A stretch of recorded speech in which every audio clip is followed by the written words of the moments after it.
आज़ादी का इतिहास अपने आप में 200 साल की बर्बर गुलामी का जो एक किस्सा अपने आप में समेटे हुए, जिसे हम याद नहीं करना चाहते, लेकिन वो याद करना जरूरी है ताकि हम उस इतिहास को दोबारा ना दोहराएं और इतिहास से हम अपनी गलतियों को सुधारने की कोशिश करें।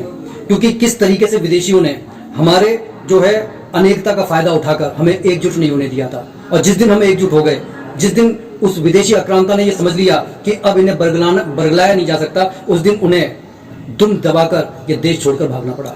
लेकिन उन्होंने इतनी बड़ी चाल चल दी कि वहां पर भी इन्होंने हमारे अंदर वैमनस्यता के बीज बो दिए, हिंदू और मुसलमान को आपस में टकरवा दिया। क्योंकि उन्होंने देख लिया था कि किस तरीके से हिंदू और मुसलमान जब एक हो जाते हैं तब वो एक महाशक्ति बन जाते हैं।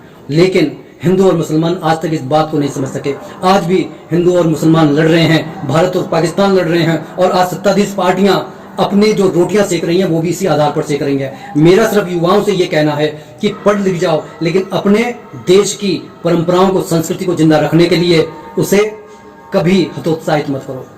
अगर हम तिलक लगाते हैं तो उसका मजाक मत उड़ाओ, अगर कोई नमाज पढ़ता है तो उसका मजाक मत उड़ाओ। हम सब एक ही गुलदस्ते के फूल हैं, हमें एक साथ रहने की आदत डालनी पड़ेगी। अगर हमने ये आदत नहीं डाली तो रियली आप ये समझ लीजिए कि राम राज्य आ नहीं सकता, जिसका स्वप्न महात्मा गांधी ने लिया था। लेकिन जब हम राम राज्य की बात करते हैं तब मुसलमान भड़क उठते हैं, वो कहते हैं कि हम तो सिर्फ एक अल्लाह को मानते हैं। अरे भैया, एक साथ हम रहते हैं, एक दूसरे की बातों को कुछ तो हमें समझना होगा, क्योंकि हम एक दूसरे की मारकाट करते हुए इतिहासों में दर्ज हैं ऐसे तमाम इंसिडेंट, ऐसी तमाम घटनाएं जिन्होंने परिवार के परिवार बर्बाद कर दिए। लेकिन अब हमें एक साथ रहना है, एकजुट रहना है। विदेशियों ने जो बैर का बीज बोया है उसे जड़ से खत्म करना है, और ऐसा तभी संभव होगा जब हम एक साथ रहेंगे। लेकिन उसके लिए हमें एक दूसरे का सिर्फ विश्वास जीतना ही नहीं है, उस विश्वास पर खरा उतरना है।